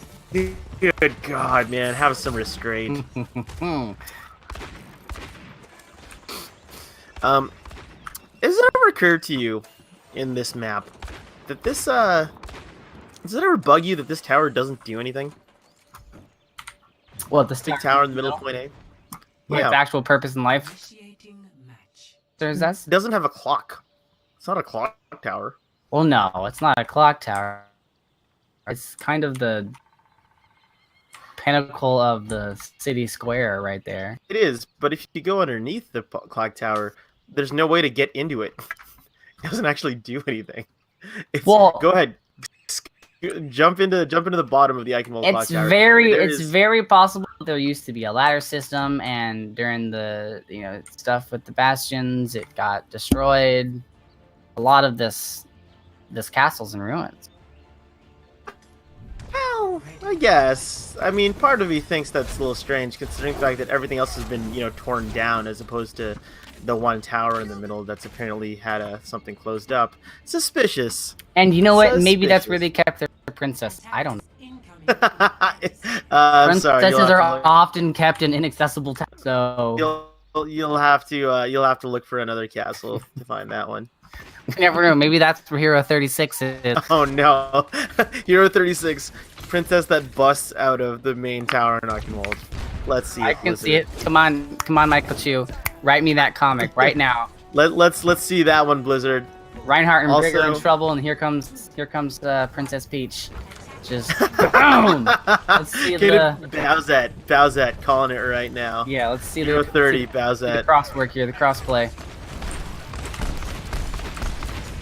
Oh wow, look at that. We're going to see no time wasted here by Power Naps. Power Naps is going to be in the red right now. They do lose their main tank right off the back, and that's going to open things up for Merge on that McCree. And McCree right now, he is a tank buster with that Fan the Hammer. I believe it got buffed up to 550 damage if you get all shots. Woof. Burn is just parked themselves right at the front door there. I like that. That is, to me, that is a sign of confidence, and it's definitely one of those things you like watching them do. Team Power Naps, though, I don't know if this is what they were planning, but it definitely felt like they were on a scouting mission there. I don't think that they had committed to that push. They just wanted to see what's going on. Now, with the pump fake circling around the tower. I like it. Doesn't work out as well as they hoped that it would, however. They're going to be able to get themselves into this fight. Cole coming out pretty quickly from Quig. Pretty early in the fight for that. There's a Transcendence as well from Labosco. There's the Deadeye from Merge, but he gets shattered, so he gets nothing. The Graviton comes out after, and the damage is there to follow up. Quig finding himself a quick 2K there. The only person left is Merge running away on that McCree and gonna get staggered pretty late. And man, beautiful read by Baked Chicken. Seeing Edicts go for the Fire Strike as the Deadeye was prepping to shoot. To me, that fight was all about the supports. I think Quig and McManey both responded in I think the textbook quote-unquote correct manner. Quig kept his team alive in what could have been a completely botched push. And you know what? Hats off to them. They did a really good job there. Both supports for Power Naps. And what do you think of this? We're going to see Commander Hughes switching off to the Pharaoh, taking to the skies without a mercy. This is a scenario that makes a lot of sense to me. You have Rich Hobo here on a Reaper, who isn't exactly isn't exactly going to get up close to the Pharaoh, nor is Baked Chicken. A lot of ults getting used here, not a lot of purges getting found. Being Cinch are going to be the only one to find anything with his ult. We did see a hammer down from Edicts didn't get blocked, but no follow-up damage. Rich Hobo also using that Death Blossom. Definitely. You know, Fair here is a very smart choice. I would maybe also add on to it, if Merge has a Widowmaker in his back pocket, that's also a great spot right now. You know, just to help pick on those supports a little bit. I know Power Naps is 3 tanks, but killing those supports early is always huge. Oh man, the follow-up damage just does not seem to be there right now for Burn. Power Naps is pushing through here, and Burn really needs to make a good stop here on the 3rd point, because if they finish this, then they walk home with the win. If not, they have to go to a map fight. It's definitely one of those scenarios, like I commented on earlier. You want to see these teams react when the chips are down. You know, it's easy. It's always easy when you're a favorite, when you're having a good time winning. But it's hard. It's hard when you have to play from behind. And Team Power Naps is definitely taking it to them right now.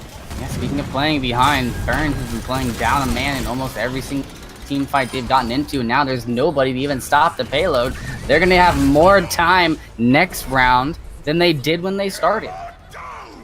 This is one of those scenarios where you cannot count either team out. You know, Eichenwalde is notoriously unforgiving in a lot of different places. You know, that first choke point in Eichenwalde can be really, really breaking for a lot of teams. This last point in Eichenwalde can really cause some, you know, hair loss on attacking sides. And to me, Eichenwalde is all about positioning, more than mechanics, more than hero selection. Positioning determines outcomes on maps like Eichenwalde, mostly because, you know, there's so many places for each character to excel. So if you know where your character excels on Eichenwalde, you know where to put them, you will have a better time than someone who is maybe mechanically stronger than you, you know? I do, and I think I agree with you. You saw positioning actually worked out well for Burn a little bit there. 2nd point, but they out-positioned Rich Hobo when he tried to go in for that Death Blossom. Definitely. Positioning is what saved their team. 100%. Your thoughts towards this lineup? I'm a fan of the Junkrat. I like the spam, and the kill potential from the Riptire is not necessarily unparalleled, but you know, you can get a lot of purchase from that Riptire if you're able to use it well. This map, I don't know if this dates me fairly well, but this map did not always have that door on the side of the bridge that connected it. Frankly, no, back in yeah. OG Eichenwalde did not have it. Eichenwalde, you could not go through the door first. You have to go into and then through that door on the right. And yeah, it's just one of those things that I think really helps teams open these sorts of chokes up. More so than just being a door, it's a threat, right? We're seeing another big threat here. Power Naps is getting split up here on the defense. And Dodge, however, able to grab himself a good early key kick there. Oh no! Onto the brig. There goes the charge almost off of the map. It doesn't matter. Power Naps is going to be able to defend point A pretty steadily. The only thing is Baked Chicken going to get back in time for the next fight? Baked Chicken, I've been there, buddy. I've been there. Keep your head up. That's one for the record books, but nothing that you have to cry over. So here we go. There's that Riptire. It's got a lot of potential. Oh, Merge. Gonna be able to read it out, take it out of the fight pretty quickly. Merge with his headphones on, you know, just really keeping track of these things. Gotta be able to listen to where that tire is. Take it out. Speaking of listening, now you're going to be listening for that sound barrier. Deadeye is almost ready. Shatter from Baked Chicken. Lieutenant Dodge looks for the opening to use his Deadeye. And Rich Hobo already almost back up to another Riptire. Deadeye from Lieutenant Dodge. And he's going to go ahead and find pressure. Go. That's going to be pretty much it. Power Nap's taking a good another 45 seconds off of that push. I think that maybe the nano boost on the end was a little extra, but overall, great defense. And it's worth noting here that Burn did not slouch on that fight. They just kind of got outworked there on the end. I think that Edicts really managed to work the cover there to his advantage and keep that shield alive. but in the end of the day, you went into that with a numbers disadvantage, and it shows. Oh man, Commander Huey, he's going to be showing a big advantage. Power Nap's at a severe disadvantage, so they're going to have to use that Graviton to help things out, but Baked Chicken falls. The Graviton can come out. So beautiful sound barrier coming out from Bat Buzzing Faces as they push in to this first point. We're finally going to see Burn take it and put it to, they go towards the payload portion tiebreak match. To me, that one just sort of, like, this is one of those fights where it's all going well and then it's all going wrong. You know, this is a map that turns on a dime, and the tanks really, really open the doors up for that play.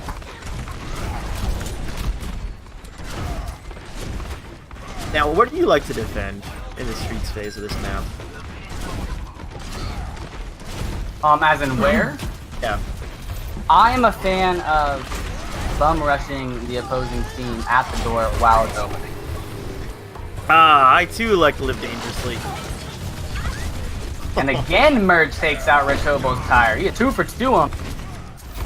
Shoutouts to Merge, you know.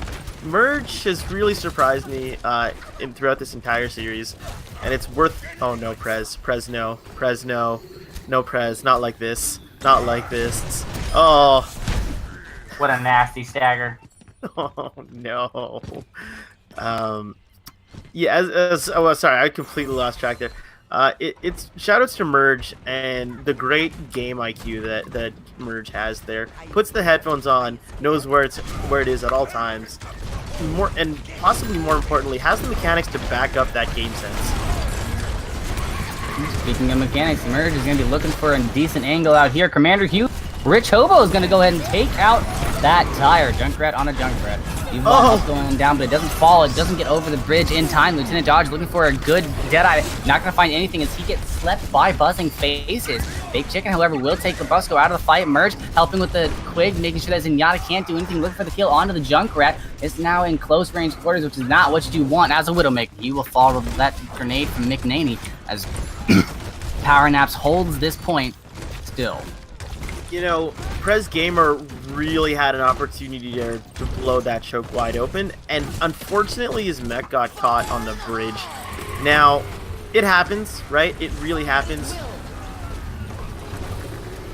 But it's oh my god, are you serious? And Merge right now is getting himself a little scorecard. He has now taken out 3 of Rich Hobo's tires. Does that guy just have a set of really good headphones? What is up with that? As I was saying earlier, you know, you can't.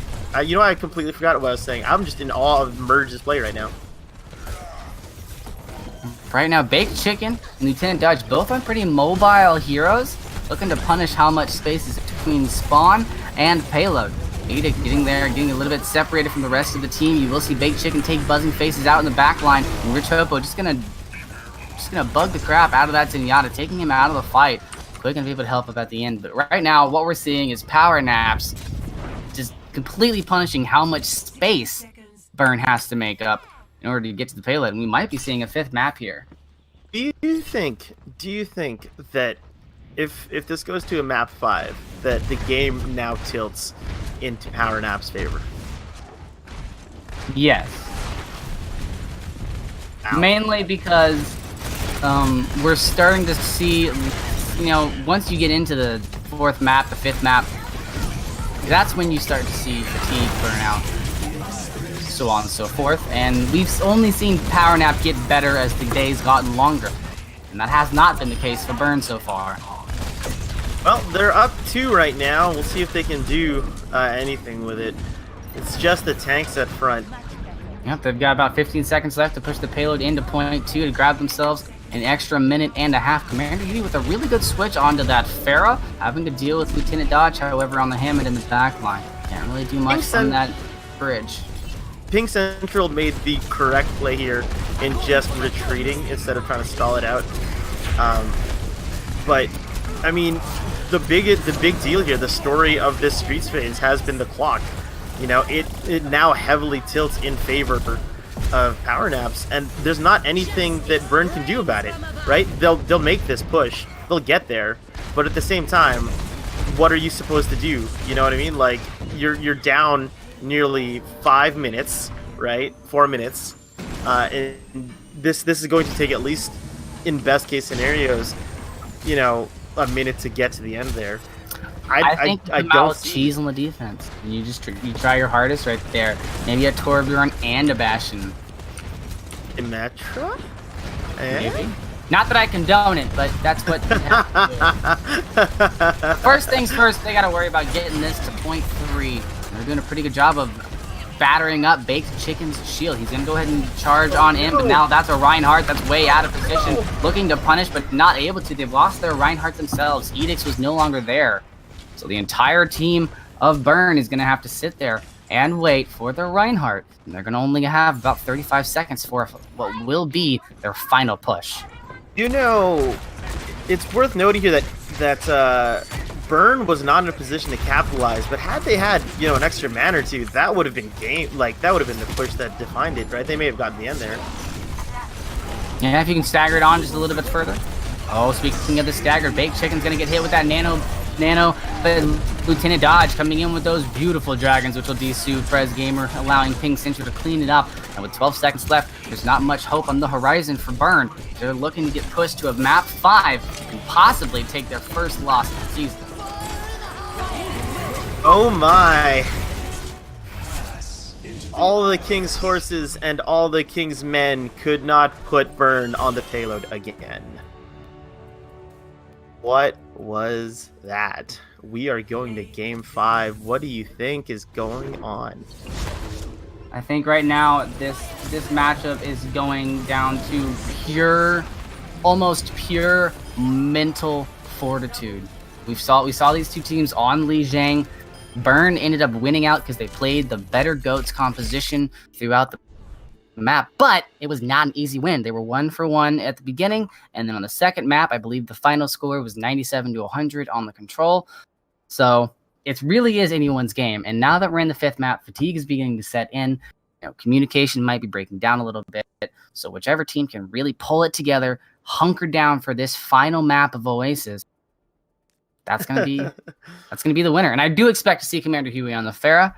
And if he doesn't play it, I will be slightly disappointed.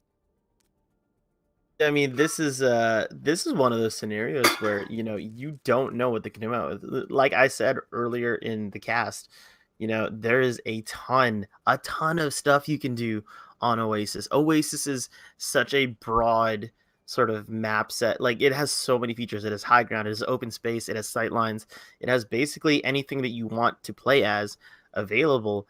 And now you just get to see where everyone's at, because effectively you're just going to open the playbook, flip it open to any page you want, and play whatever you feel like playing, and it's going to work, because frankly there's nothing that's off limits when you're playing on Oasis. So do you think we see a dive here? We're going to see that Reaper come back out? If I'm Commander Huey right now, and if I'm Burn, I'm coming out with a pharmacy, and make no mistake, I'm coming out with a pharmacy, and probably, like, I don't want to say the rest of the team plays dive, but we've seen them get really aggressive, and we've seen power maps get really aggressive, and frankly, I think you need to throw a curveball, right? If you're Burn, you need to throw a curveball. Power maps is clearly riding high right now, and they are riding their momentum, and it's not worth potentially dropping dropping around in this map, because you are in game 5. It's not worth it. You need to come at them with something they haven't seen, something they need to adapt to, because frankly you need to put your opponent on their heels. Otherwise you're going to get caught out. Power Naps is riding a really good wave right now. They're confident, they're doing well, they won, more importantly, the last 2. They have momentum on their side. This doesn't look like Burn is as strong a favorite coming out of this as they were going in, by any stretch of the imagination. That's very true. And speaking of like that mental fatigue that you can get, it's a lot easier to deal with that if you just won 2 maps. Definitely. So Power Naps is there really like, oh, we can get this. We've almost reverse swept them. Burn, you're looking at this and you're going, man, we won the first 2 maps. What's happening? I think that this is just kind of a game where Oasis, being kind of, how do I phrase this, prone to flipping, right? All the rounds in Oasis are very easily turned from one side to another. because the map is the rounds are so easily flipped. You can really afford to sort of methodically pick your opponent apart, right? It's not like, because of the giant tower that exists in, I think it's Gardens. The giant tower in the middle of Gardens. You know what I'm talking about, right? Yes. Yeah. Because that obstructs effectively like half the point from you. You can play footsies on it for a long time, right? You can stall that meter for a long time. You can get there and just touch to reset, even if respawns aren't in your favor, right? You could be losing. You could have like 5, 10, 15-second respawns and just repeatedly just touch it to reset. And that's a thing that you don't see on any other maps. The ability to reset the overtime counter isn't really something you have anywhere else. That is true, especially with Oasis having that middle ground, and pretty much actually on every single point. There's Exactly. usually spots where you can hide away and very easily. Yes. I mean, I don't know if you've ever seen any of the funky little scrims and stuff on some super high level games, but they'll have Winston just kind of jump in and out of the hole in University, right in the middle of the map, just to kind of reset things. And he just kind of looks like a bouncy boy, just kind of hanging out, jumping in a hole, walking out, jumping back in the hole. It's just kind of what he's up to. And resetting that overtime counter is effectively what makes Oasis unique, right? There's not a whole lot that you can do on Oasis to lock out a team entirely, unless you're willing to park your team in front of their team, in which case, by all means, hats off to you. That is aggressive AF. I have seen aggression be the game changer here on Oasis more times than I can count. The team that decides to push past the choke and towards the spawn gets the extra 30% that in the end wins them the game. Yep. I think that in maps like Oasis, heroes like Lucio become basically invaluable, right?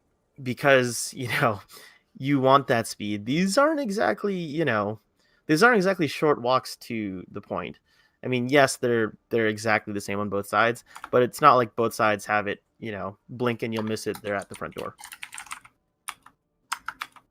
Oh, here we go.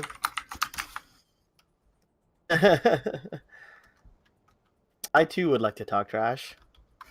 Just giving the teams a little bit of incentive. Oh boy. All right. Your last chance to call it. Welcome to Oasis. My call. I think Burn comes out of this undefeated. And I will respectfully disagree because momentum on Nap's side. See what they do. You know what they say, an object in motion stays in motion. So it's always funky to me to see this map in its entirety. You ever stop and look around Oasis? I think it's a beautiful map. I think it's the music to me for this map is maybe the best in the game. Probably just because it's got that sense of wonder, It's a very kind of almost Lord of the Rings level of. Can you imagine going to work and driving your car into a tunnel underneath water? Frankly, I think that might. Ready for battle. This is a universe where we have a monkey from the moon and a centaur robot running around beating up what is effectively a 90-year-old woman and a girl who got stuck in that fight several decades. The waterfall still blows my mind. All right. Fair. Well, Alan. Speaking of minds being blown, are we about to see an El President? Oh, come on, Lieutenant Dodge. Oh, I was Lieutenant Doge. Quick on the Ana. I like it. Both teams play a Lucio like I thought they might. Speed is everything. Looks like we're gonna see Burn take your advice on that.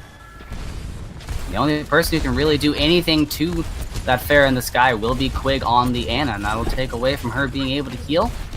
But right now, Commander Huey's trying to hone in on Ana. Do so, barely gets it.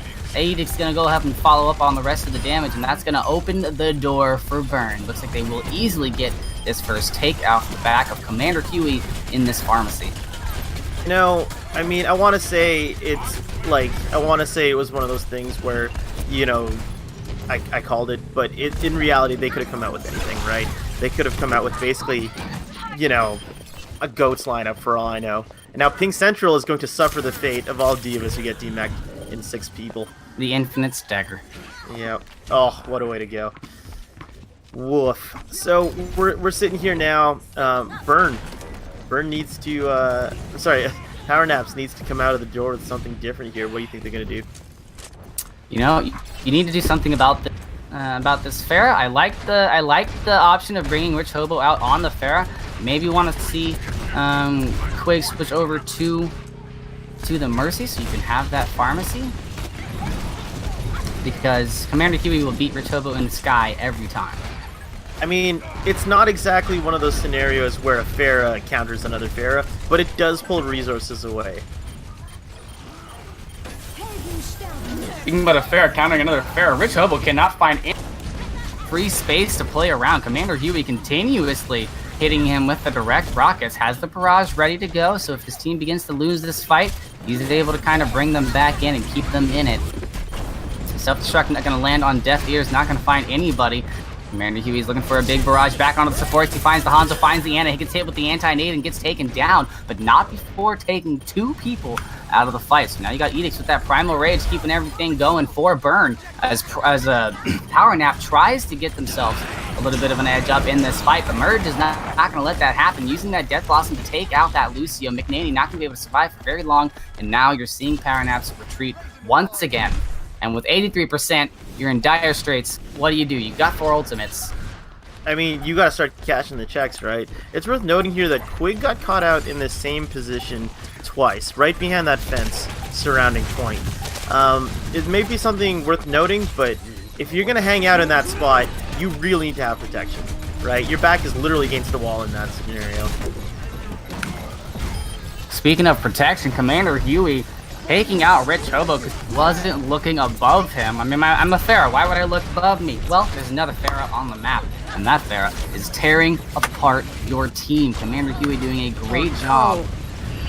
Oh, one half of Pharmacy goes down, and we're seeing Lieutenant Doge here just kind of have free reign. He gets free shots. I mean, he was doing a lot there, basically uncontested. But wow, bit of a BM barrage there at the end from Commander Huey. Oh, Commander Huey just kind of showing up for work there. That Pharmacy might be a problem going into round 2. I don't think they'll have the same lineups. Yeah, that's what I thought. Lieutenant Doge just shows up on McCree right now. I don't think it's enough. Honestly, I think Commander Huey might be feeling it.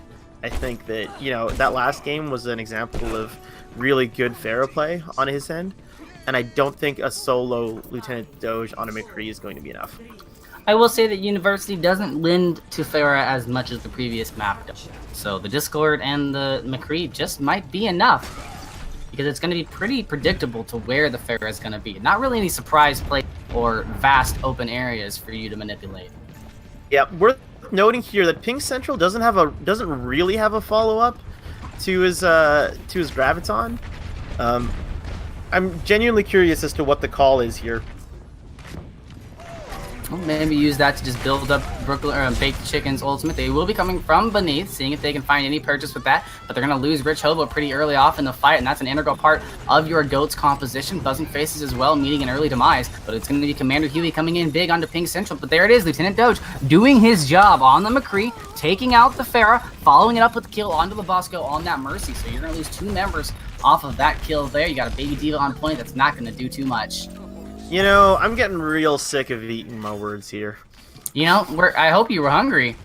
I did not have dinner, but that does not mean I am hungry for my own words right now.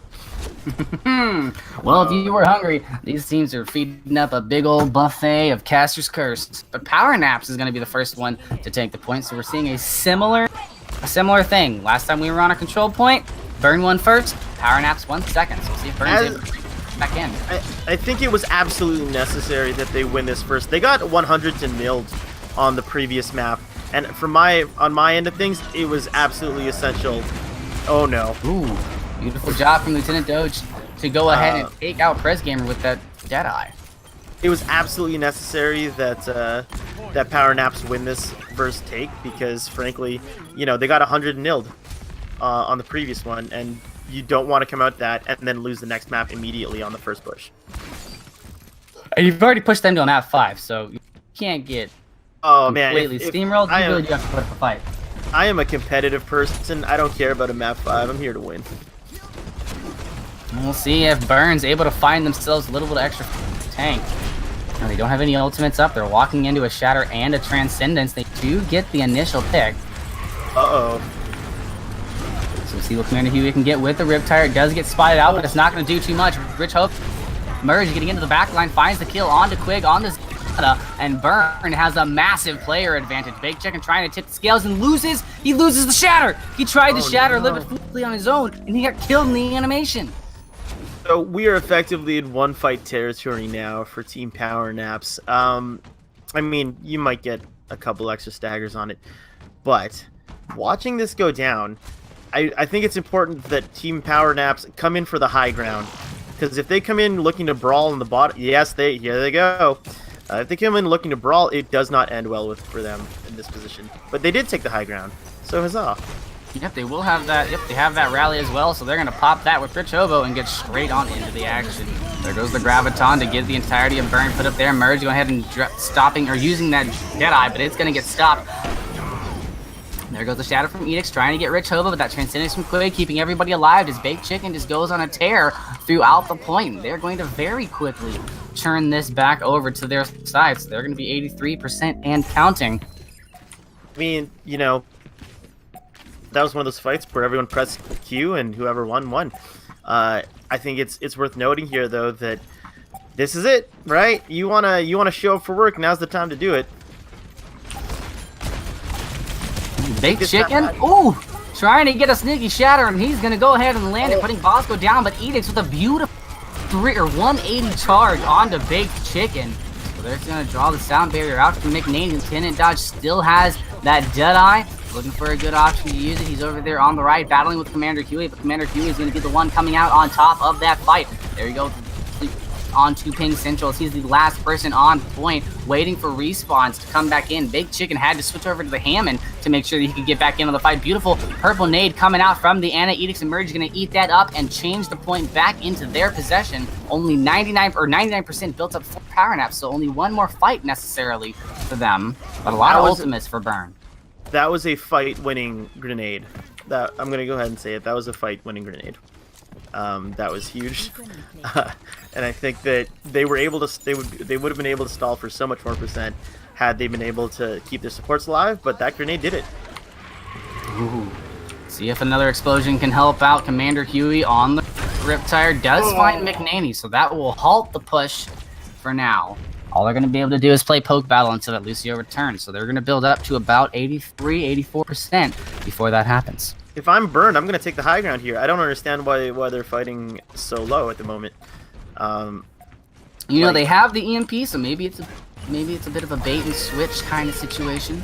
Perhaps, but you're playing with a Lucio who's basically going to... Oh my god. There it is, the sound barrier to the EMP, to the Shatter, bringing down the entire team. Perfect timed, might I add. There goes the Jedi from Lieutenant Doge, but it's not going to find any purchase. Graviton comes out from Ping Central after that Transcendence, but also not going to find anything. Commander Huey getting that beautiful concussion mine out of, and there you see it. We are going to see Burn continue to be undefeated with that little stall right there. The stun onto the Hammond, making it so that he can't get back to the point. Over the hills and through the woods to the undefeated town Burn goes. Wow, what a series. Your thoughts There you overall? have it, a support with the play of the game. No, we're gonna see this, you know, as Owlet tournament sort of progresses, but the supports really do shine in a lot of these long, drawn-out fights, and in so many scenarios, it's up to them to win the game. So shoutouts to all you people who pick a healing role. That was awesome. Yeah. And I think that I have to give it up to Power Naps because the MVP is definitely, in my opinion, I think it's Quig. I think Quig's work on the Ana was not necessarily impeccable, but very good work on the Ana, and with a very clutch switch onto the Ashe when they were playing on Volskaya. So also able to bring out that that DPS role as well. Pretty impressive in my opinion. And there was that fight where Quig was able to get 2 Bobs in a single fight. Also huge. I'm gonna go ahead and chuck my MVP out to Big Chicken. Big Chicken really, I think, did a lot of things right. And yeah, okay, they didn't come out with the win, but he can or she can definitely come out of that head held high. It's not like this is not a series where anyone should feel bad.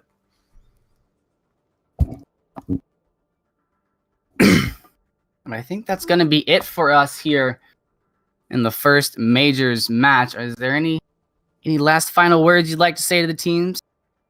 No, other than that, it's been fun casting with you. Hope to do this again sometime. Shout out to Of course, it's been a blast. Yeah, shout out to Toronto Defiant and all of their sweet team profile icons, etc. I'm Yorick. You can find me on YouTube at Yorick's Brain. You can also find me on Twitter doing the same stuff. I'm going to be coming out with some Overwatch content in the new season of Owls. So, yeah, shout outs to myself on that one. That's right, self-promotion.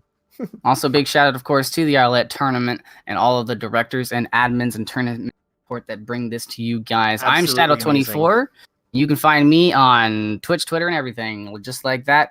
And of course, huge shout out to Noah, who is Widow Only, doing the production for the matches today. I'm Shadow24. Yeah, I'm Shadow24. I've been casting with Yorick tonight. And from the Owlet, we thank you. And make sure you stay tuned, because in about 10 minutes, we're going to have another match, Older Watch versus Ghost Peppers, right here on this channel. So thank you so much. Have a good night. Bye.